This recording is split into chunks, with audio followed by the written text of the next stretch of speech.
How y'all doing, baby? It is Sunday. It's Sunday. Day could be better down here, a little overcast, not too cold. Anyway, I hope you're having a fine day, and I hope the day put a smile on your face.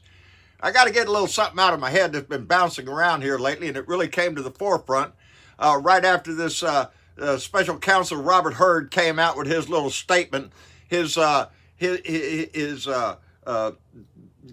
release of his investigation into Joe Biden on the documents after Joe Biden was vice president, the documents that Joe Biden had, and that investigation. And Robert Hur came out and said that there are no charges, that he did not, rise to the level of criminality. There won't be any charges against Joe Biden. But my God, he wanted to throw in his 2 cents on what he thought about the matter, and that's what screws up this whole damn thing. It is no different than when James Comey came out right before Hillary Clinton was running for office and try to mess up her reputation. That's exactly what Robert Hur is trying to do here. He's trying to come out and say that if this went to a jury, if it went to a jury, that the jury may perceive him as an elderly man with memory problems.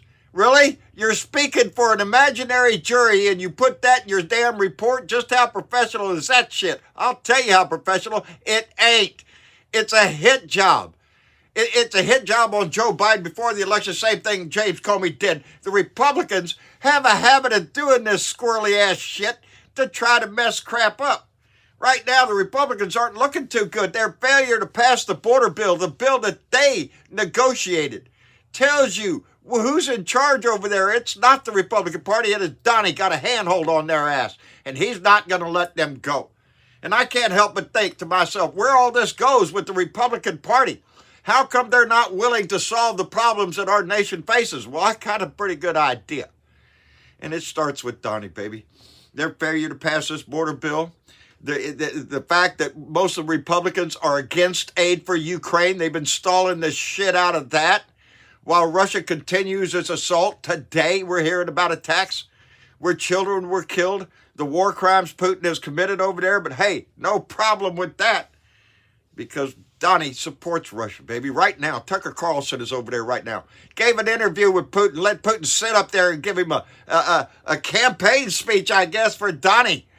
Sitting there spitting in America's face, and he sat there and let him do that. That was not a journalist. That was a propagandist video put out by Tucker Carlson. But it tells me a lot about where the Republican Party is. Yes, the Republican Party that we know today is 100%, in my opinion, pro-Russia.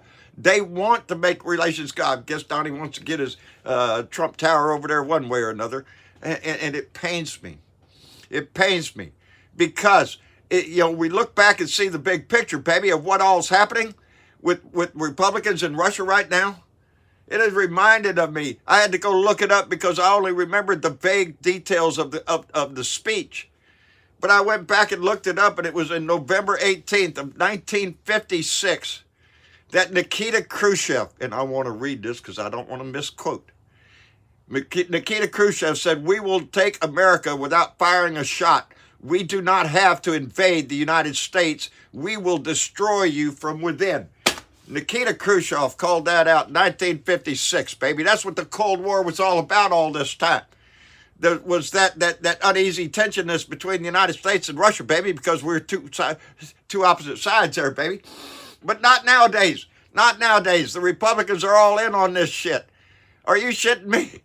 Yes. If you let them, the Republican Party as we know it now is more too willing to throw its aid behind Russia and I don't know what, call off aid for Ukraine to watch Ukraine be absorbed into Russia. He turned his attention up to the Baltic states or over to Poland. What are you going to do then?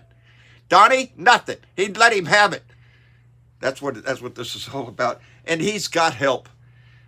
Within the Republican Party, I've told you before, he's trying to hurt this country as much as possible. So we can point at it and see, look how terrible it is.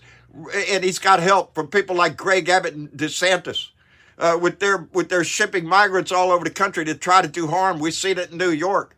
If the case is going on up there, they're trying to get that shit in the news to try to tell you, look how terrible the situation is. It's burning down, baby. They're the ones that lit the match. That's what I'm trying to do. They had it. They had a chance. to convict Trump in the Senate right after January 6th, but they lost their balls. On January 7th, they were all out there talking on the floor of the Senate about how Donnie sent this mob down here and he must be held accountable. And then a few weeks later, they kissed the ring and bend the knee, baby. This is a fight. And don't think for a minute that this doesn't go to our national interest, because it does, baby. You know, when I say you stop and look at the big picture of what the Republican Party is doing, I want you to take another look at another picture, baby. I call myself a blue dot in Texas, a small blue dot right here in the middle of a pretty good red area of South Texas. And it pains me sometimes to go through all this shit with my neighbors, but it's worth it to me because I won't bend the knee. I won't kiss a ring. But I want you to think of that blue dot. It's no different than looking at a picture, a single pixel of a picture. You don't see the picture until you back up, baby. Well, I'm the same way. If you look at this country, baby, there are a lot of people in this country that are blue dots. They never heard my name, don't know anything about the blue dot family, nothing like that. They're Democrats. They're independents with a solid mind. They're blue dots all over this country. And when you pan out, baby, and you see the big picture, there's a wave coming, baby, a big one. And we need to make sure it crashes right on Washington, D.C. Come November because everything is on the line. Not only in our own house, on our own borders, but in the world itself.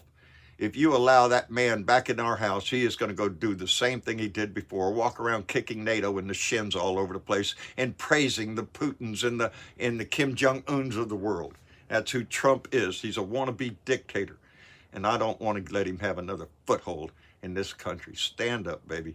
Be a blue dot. Get another blue dot next to you. Make that picture a little more clear for everybody to see. Anyway, it's Sunday. I hope you had a good day. We'll be live tonight for a Blue Dot family meeting, so please come. No, today's Saturday. Shit, I'm getting a day ahead of myself. Tomorrow we'll be live. Come by and join us 6 p.m. Central Standard Time on YouTube, on Facebook. Get on Discord, join the conversation. Anyway, I love you. Thank you for being here. Y'all take care of yourself. Bye.